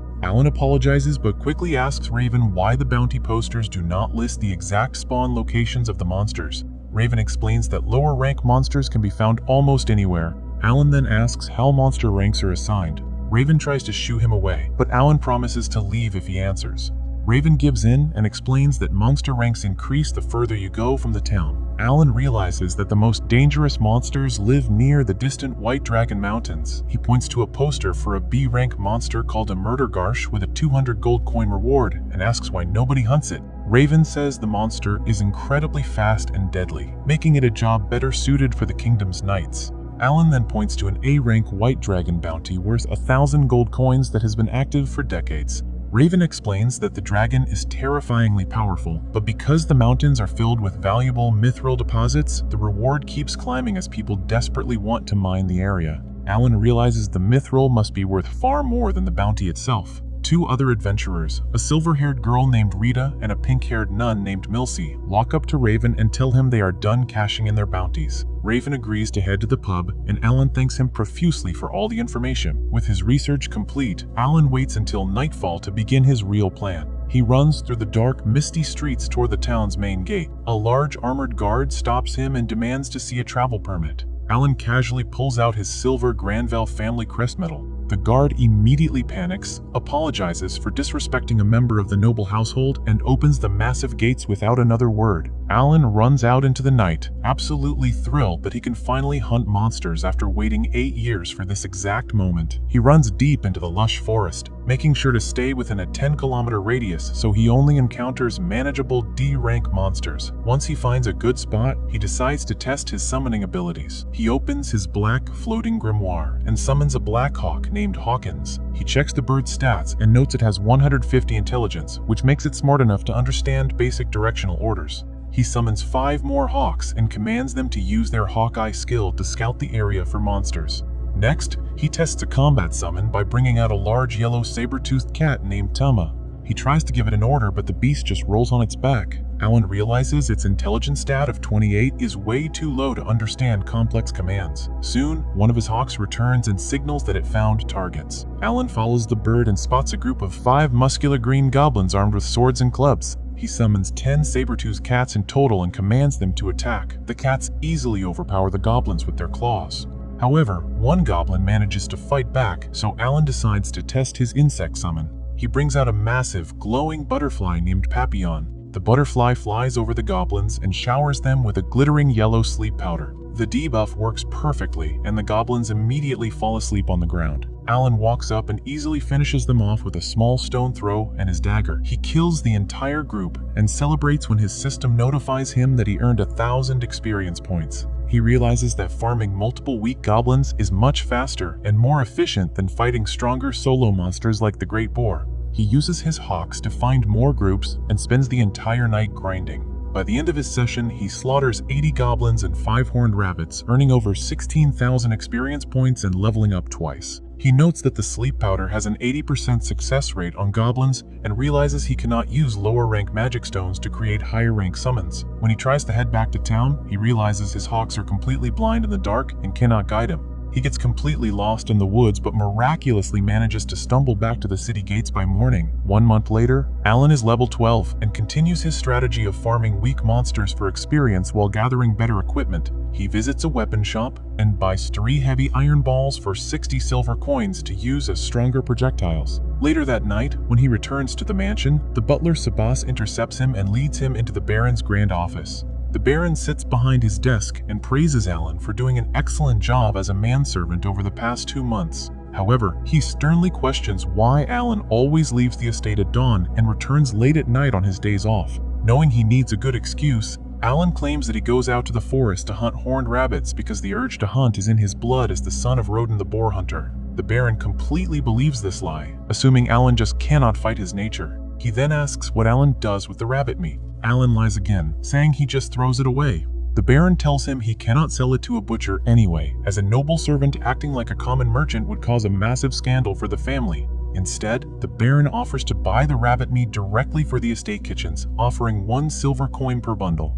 Alan eagerly accepts the deal because it means he can now hunt openly without suspicion and make a steady income on the side. 6 months later, Alan is resting inside a hollowed tree trunk in the forest, eating an apple while reading his grimoire. His goal for the day is to farm 100 goblins and some rabbits for extra cash. He gives his hawks orders to find a group of at least 5 goblins within a 3-kilometer radius. However, the birds act very strangely. Instead of following his specific range limit, they fly away extremely fast, leading him incredibly deep into the misty woods. Alan chases after them, frustrated that they are ignoring his commands. The birds eventually lead him to a dark clearing where a brutal battle is taking place. Alan recognizes the 3 adventurers from the guild. Rita is desperately fighting off 4 green goblins with her daggers to protect her friends. Milsey is crying on the ground, completely unable to cast any spells because she is out of mana. Beside her lies Raven, who has a massive, gruesome wound ripped straight through his stomach. He is bleeding out rapidly and is clearly about to die. Seeing that his iron balls will not be enough to kill the goblins instantly, and not wanting to expose his summoning abilities to strangers, Alan draws his dagger and jumps into the fight. He tells Rita to handle 1 goblin while he takes the rest. Thanks to his high level and the passive stat boosts from his summons, his attack and agility are over 300. He easily dodges the goblin's heavy club swings and swiftly slices them down with his blade. Once the monsters are dead, Alan rushes over to Raven. He knows Raven will not survive the trip back to town, so he pulls out a special glowing green leaf from his grimoire. He explains it is a leaf of life created by one of his summons. He places the leaf directly onto Raven's horrific stomach wound. The leaf glows brightly, and the massive injury heals completely in an instant. Raven wakes up, shocked to be alive. Alan then uses another leaf to heal a deep scratch on Rita's leg. Rita and Milsey are absolutely stunned by the power of the healing items and realize Alan just used incredibly rare and expensive magic on them. They recognize him from the guild and beg to repay him with whatever he wants. Alan insists he just wants to get back to farming, but he asks them to keep his identity and abilities a total secret. To settle the debt, he requests that they gather 100 E-rank magic stones for him within a week, as he needs them for his summoning skills. Raven happily agrees, and the group waves goodbye as Alan runs back into the forest. Alone again, Alan analyzes the healing leaf's properties. He remembers that the Mullerze flower he used to heal his dad months ago restored a percentage of health, but he concludes that the leaf of life restores a massive fixed amount of health instead. He also checks his experience log and realizes he only got 160 experience points per goblin during that fight, which is 20% less than usual. This confirms his theory that experience points are split among party members when fighting together. He then confronts Hawkins, scolding the bird for ignoring his 3-kilometer range limit. The bird looks genuinely startled and confused. Alan suddenly realizes that his summons are not just mindless tools following programming. Hawkins is actually sapient and deliberately ignored the order because it sensed the adventurers were in mortal danger and wanted to save them. Deeply moved by the bird's empathy, Alan apologizes for yelling at it and affectionately praises Hawkins for being such a good and loyal companion. He is amazed at how incredible the summoned creatures in this world truly are. That night, back at the estate, Alan is in the dark, stone-walled pantry with Cecil. She is forcing him to carry her on his shoulders again so she can reach a high shelf. She wants a specific jar of jam to bake cookies for her older brother Mihai, who is returning home in the spring. Alan complains about being used as a ladder and jokingly tells Hawkins to dump her in a lake. As Cecil stretches for the jar, they both lose their balance and crash violently onto the dark wooden floor. The massive thud echoes through the entire mansion and wakes someone up. Knowing they will get in huge trouble, Alan quickly mimics a loud cat meow. The person hearing the noise simply assumes the estate cat knocked something over and goes right back to sleep. Alan is serving dinner at the Granville estate. The Baron praises the horned rabbit meat that Alan hunted and mentions that Krina village successfully met their quota of 20 great boars. Cecil complains about not having any boar meat for dinner this year. Alan explains that the king ordered them to hunt more boars, so all the meat got sent directly to the royal capital. Baron tells Cecil not to be selfish about the food. Thomas then asks Alan to hunt a white deer for them next time. Cecil gets angry and yells at Thomas because he has to go through her to give Alan any orders. The Baroness gently adds that hunting a white deer is a very tall order for a young boy. Alan immediately accepts the challenge. He knows that a white deer is a C-rank monster just like the great boars, and he absolutely loves a good challenge. He heads out into the snowy mountains to track down the beast. He eventually spots a massive white deer standing over some defeated goblins. He hides behind a tree and summons 4 colorful frogs. He commands the frogs to use their provoke skill. The frogs jump out and taunt the deer. The massive creature gets angry and charges at the frogs. Alan quickly recalls the summons back into his grimoire just before the deer can hit them. He repeats this process over and over. He summons the frogs to taunt the deer and then recalls them to keep the beast chasing him. He successfully lures the massive monster all the way to the town gates. The town guards panic and point their spears at the exhausted beast lying on the ground. Alan pops up from behind the deer and complains about how heavy it is. He presents the white deer to Thomas in the courtyard. The entire family is completely amazed by the catch. Cecil notes that they now have something special to serve for the new year. Sebas the butler thanks Alan and pays him for the hunt. Alan privately thinks that the monster is a huge pain to deal with and totally not worth the 2,500 experience points it provides. He vows never to hunt one again. Meanwhile, Sebas asks the Baron if they are absolutely certain that Alan has no talent. The Baron finds it hard to believe that an 8-year-old boy can hunt C-rank monsters so easily. He orders Sebas to investigate Alan immediately. A few days later, the Baron calls Alan into his office. He tells Alan that they are assigning him a new position as the official huntsman for the domain. His new duties include hunting monsters to provide food for the family and rescuing townsfolk from monster attacks. The Baron offers to pay him 100 silver coins a month, which is double his current wage. Alan is thrilled and thinks this is the best deal ever. He assumes he can just hunt enough monsters for the family's food and then spend the rest of his free time farming goblins for experience points. He eagerly accepts the title and says he will start tomorrow. The Baron quickly corrects him and states that nobody expects him to work as a huntsman every day. He must still continue his daily duties as Cecil's manservant and as a waiter. He only needs to work as a huntsman about once a week. Alan is extremely disappointed to hear this, but he hides his frustration and humbly agrees to carry out all his tasks. In the spring, a massive airship arrives in town. Cecil and Alan stand outside waiting for it to land. Cecil tells Alan to keep her homemade cookies a secret because she wants to surprise her brother Mihai. Mihai steps off the ship and greets his sister. He apologizes for breaking his promise to visit during the summer vacation. He notices Alan standing nearby and assumes he is a new servant. Alan introduces himself and says he has been serving the family since the fall. Cecil proudly brags that Alan is doing double duty as both a manservant and a huntsman. Mihai is impressed that Alan holds such a position at his age and calls him very gifted. Alan politely credits Cecil's gracious favor for his success. Mihai hands Cecil a green butterfly souvenir from the capital, and she promises to treasure it forever.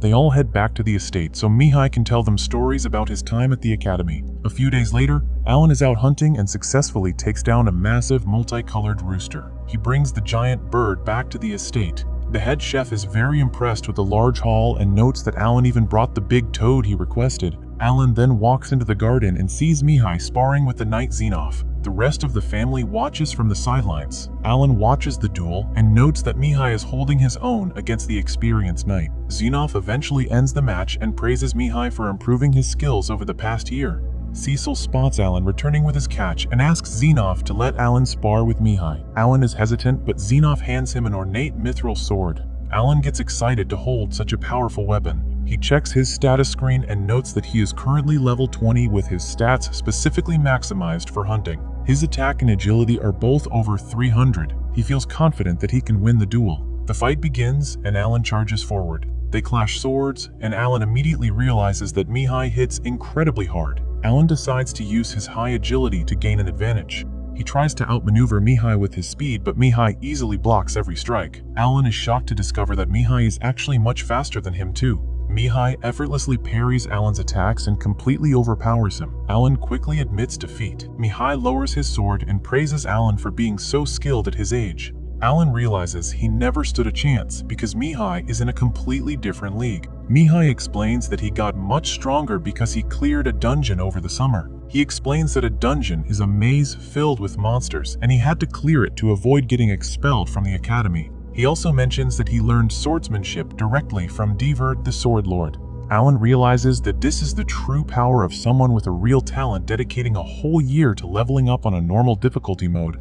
Mihai promises to spar with Alan again next summer and asks him to take good care of Cecil. Alan agrees but privately feels frustrated. He wants to rise through the servant ranks and make a name for himself so he can hunt every day. He knows he has to find a way to quit his manservant job without bringing shame to his father. He realizes he needs to put in massive amounts of effort just to keep up with the talented nobles. Shortly after Viscount Carnell arrives at the Granville estate for a visit, he is an arrogant man who rules the neighboring domain. He sits at the dining table with the Baron and loudly praises the meat. He believes he is eating the famous Granville boar meat. Alan stands nearby and smirks because he knows the Viscount is actually eating regular horned rabbit.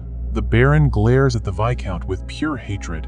Alan remembers that the Viscount is the one who snitched to the king about the boar hunts which caused the strict meat quota in the first place. The Viscount smugly asks for a second helping. Later, Rickle gives Alan a history lesson about the rivalry between the two domains. The White Dragon Mountains border both territories and are filled with valuable mithril deposits. However, a massive white dragon nests in the mountains and prevents anyone from mining the ore. The dragon is fickle and switches sides every 100 years. Currently, the dragon is nesting on the Granville side, which is causing their economy to suffer. A century ago, it nested on the Carnell side and caused them similar problems. Back in the dining room, the Viscount reveals the real reason for his visit. He announces that his youngest daughter recently took the appraisal ceremony and happily declares that she is completely talentless. The Baron looks down with a stern expression. The Viscount mocks the Baron because 2 of his 3 children have talents and must fulfill their noble duties. Alan is extremely confused by this exchange. In his experience, commoners and serfs are always overjoyed to receive a talent. He wonders why the nobles treat having a talent like a terrible burden. By October, Alan is 9 years old and gets a day off from his servant duties. He goes to the local tavern to meet with the adventurers Raven, Rita, and Milsey. He tells them that he wants to start hunting C-rank monsters further away from town. He explains that he has already killed 10,000 goblins and needs stronger enemies to keep leveling up. Raven warns him that even experienced adventurers can die from one mistake against C-rank monsters. Alan insists that he wants to learn as much as possible to stay safe. Rita suggests they go shopping for new gear first. They visit an armor shop filled with metal suits and helmets. Rita and Milsey tease Raven by suggesting he wear a pink skirt. A shopkeeper shows Alan a red cape with a black spiderweb design. She promises that it is very effective despite looking flimsy. Alan buys the cape and heads out into the forest. He loves getting new equipment just like in a video game. He runs deep into the woods and checks his status board. He is now level 24, and his enhanced skill is level 5, which doubles the stats of his summoned creatures. He spots a large reddish-brown orc sleeping against a tree. He immediately summons his Tama squad of yellow saber-toothed cats and orders them to attack. The cats ambush the sleeping orc and tear into it with their claws. They easily slaughter the monster in seconds. Alan receives 1,500 experience points and claims the orc's magic stone. He is thrilled that he can now defeat C-rank monsters without needing to use traps. However, he remembers his duel with Mihai and reminds himself to stay humble. He continues his hunt and soon encounters a giant armored ant. It is a massive insect with thick gray armor and red eyes. Alan knows from Raven that these ants are incredibly dangerous in swarms, but he is lucky to find one alone. He orders his cats to attack the ant. The cats pounce on the insect, but their claws just bounce right off its thick shell.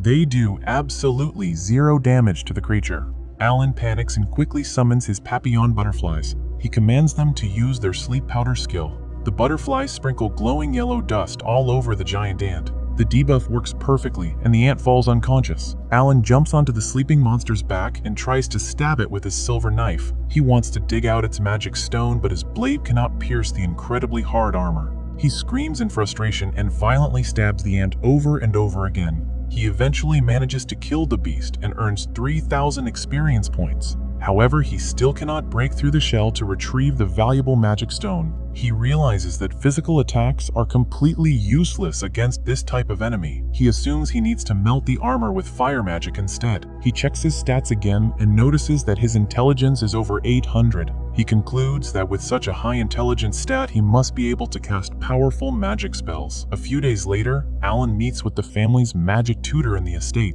The tutor is an old man with a long white beard and an eye patch. Alan asks the tutor to test his aptitude for magic. The tutor reminds Alan that he has no talent and therefore cannot use magic, but he agrees to perform the test anyway. He places a light blue crystal ball on the table and tells Alan to hold his hands over it. If the ball glows, it means Alan has the aptitude for magic. Alan eagerly focuses all his energy on the crystal ball. He hopes this test will finally reveal what kind of spells a summoner can use. He strains and pushes himself to the limit, but the crystal ball remains completely dark. The tutor plainly states that Alan does not have what it takes to cast spells. Cecil sits next to Alan and smugly points out that she told him so. Alan is absolutely furious and utterly confused. He has no idea what his massive intelligence stat is actually used for if he cannot cast a single spell. He loudly curses his situation and decides that the summoner class is just a complete garbage joke.